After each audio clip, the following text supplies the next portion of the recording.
What do you do when you become lonely? How to stop comparing yourself with others? What's the most important risk you took and why?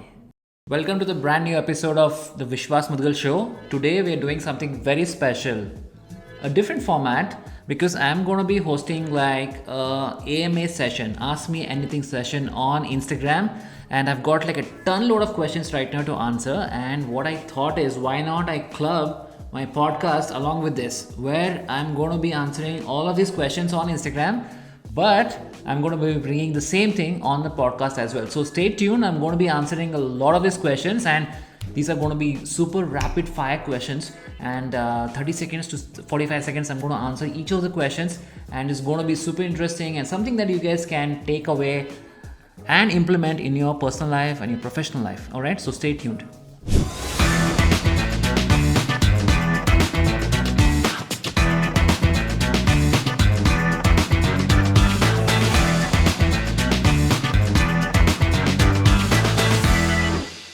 Alright, so I've got this question from Raju Yadav on Instagram, and he asked a very interesting question. What is comfort zone? So I'm going to quickly answer that on Instagram right now. Alright, so what is comfort zone?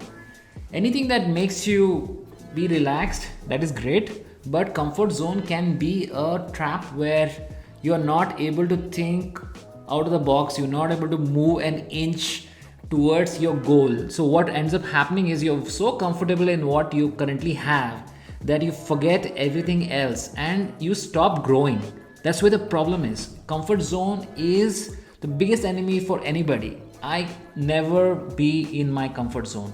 If you ask me what is the one thing that has pushed me to everything in my life towards success, that is not to be in comfort zone. So if you ask me that what is the crux of success in your life, is not to be comfortable in what you're currently doing. Okay, so if you're feeling lazy, you don't want to do anything, you want to just be stuck in a particular thing, and comfort zone is that particular thing where it never lets you progress. So get out of your comfort zone.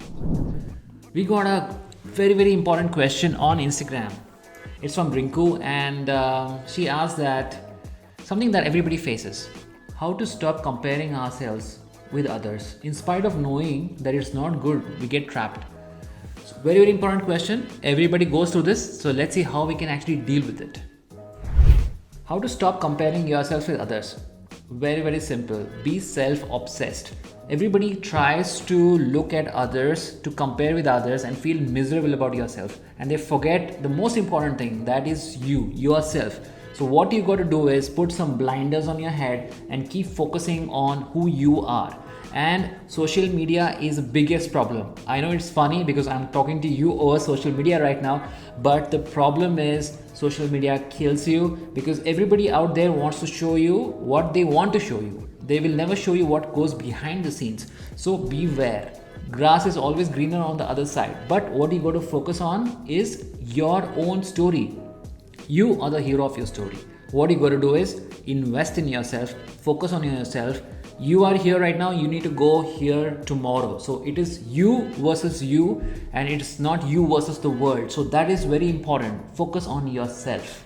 What do you do when you become lonely, when you're alone? How do you deal with that when there's nobody with you? That is a question that we got on Instagram from Dr. Map. And let's see how I'm going to answer this. You know what they say, that you can be in the middle of a crowd and still be lonely. So what it means is that you need to figure out a way to connect with others in a very meaningful way for you to actually have a meaningful relationship with people around you. Okay, that is very important. So how do you actually end up doing that? The only thing that you can actually do is to get out of your comfort zone and actually try to get to know people. That is important. Go to focus groups, or follow your passions, and then maybe you find friends that are in the same profession or in the same passion. They're following something that you like, and then you guys have something that you can commonly focus on. That's important. And the one thing that I believe is that loneliness is real. People are feeling lonely. A lot of you are feeling lonely, and one of the great ways of solving it is to have a pet. Pets are great to solve this at a very emotional level. It can solve your loneliness. So the next question on Instagram is how to be motivated always and how to be happy. And we're going to answer this question in a very, very practical way. Let's be honest, nobody can be motivated all the time. It's impossible because we're humans and we actually go through a number of emotional ups and downs. But what is important is that you can try to be positive most days. That is important. Most of the days you can be positive if you are able to follow a path that you actually like. And one of the key things that you need to do is in your life, try to identify a few things that you're actually good at. And because when you're good at something, you get this amazing confidence in yourself, and it's a very joyous ride. No matter what happens, no matter a lot of impediments and blocks come in your life, but still you'll continue to enjoy it. And when in the morning when you wake up, you're actually more positive, you're thinking very positively. Apart from this, I always believe that one should have a clear goal in mind and try to follow it to the maximum possible. That is important. This podcast is powered by GoodWorks Angel Fund. GoodWorks Angel Fund is India's leading early stage VC fund. And for all the entrepreneurs and startups out there, log on to goodworksvc.in for your funding requirements. Here we have a question from Sai, and he asked me a very personal question. What's the most important risk you took and why? And I'm going to answer this in a way that it's as true to the true story that actually happened with me. All right. The biggest risk that I took was to quit a plum job in a corporate sector to start my own company. And the company did really good, okay? But the only problem was I could not make enough money. We could not make money as a company, and we had to shut down the company after 2 years of running it, and it was disastrous. And I was having these huge nightmares because of the failures that I went through. I thought I was a complete failure, but then guess what happened? Because of the risks that I had taken, I became the CEO for a Canadian multinational, and they took me as a CEO for the Canadian multinational because of the experience that I had taken by taking the risk to start my own startup. And the company that I had started, the traction on internet, and the team that I had created, the technology that I had created, that became super valuable for them to set up their India center and business in Asia and India. So that is why you need to take risks. The next question comes from Latashri on Instagram. She asks, how we control the negativity while we are in a neck-to-neck situation. All right, okay. I think the question is basically about how to deal with negativity and negative people around you. And here goes my answer. How to deal with negative people around you. Number one, basically try to talk to them, make them understand that they are doing something wrong. They are trying to be a negative influence in your life and things around you. Try to have a conversation. That's number one. If it doesn't work out, number two, you got to escalate it. You got to create like an intervention with bringing in people from around you, like a team members or manager or HR or whatever. If it's a workplace, if it's at home, you need to talk to your parents or your siblings or whoever is like you're a confidant. Okay. And number three, if that thing doesn't work out, you got to move away from those people.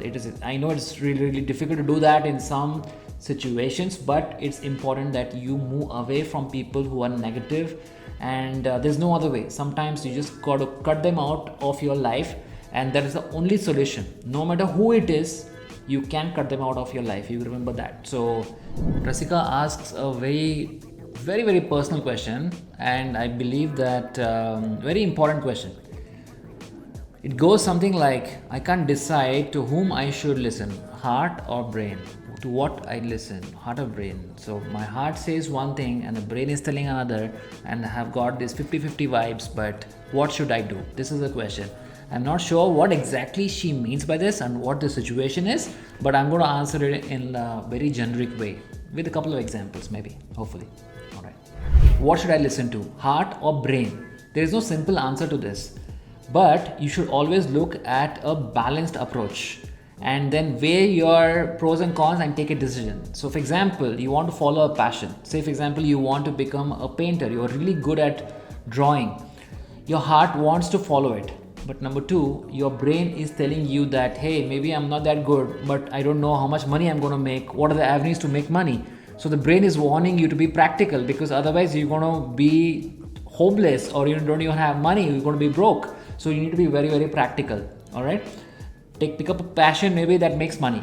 For example, okay. Number two, the example is you like somebody and that person is beautiful and then you want to date that particular person, but that person, your brain says that that person is humiliating and toxic or something like that, okay. So you need to weigh your options and take a decision of ditching that guy or girl, right? That's important. So take your decision based on that.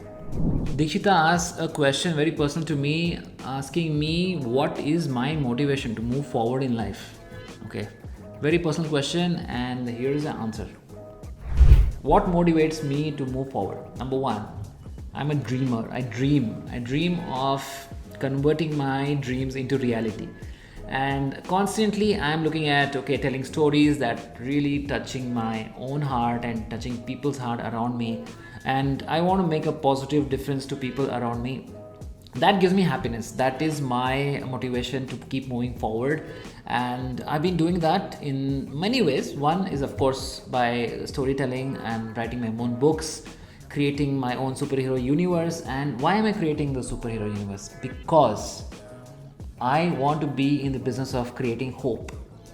Creating hope. That is what I want to do. And number two is basically I want to create companies, businesses that are making a lot of positive impact to people all around. About 300 plus million people around the world are using our product right now. So that is what I'm trying to create an impact. This podcast is powered by netskill.com. It's a platform where you can upskill yourself and go to the next level. So don't forget to log on to www.netskill.com.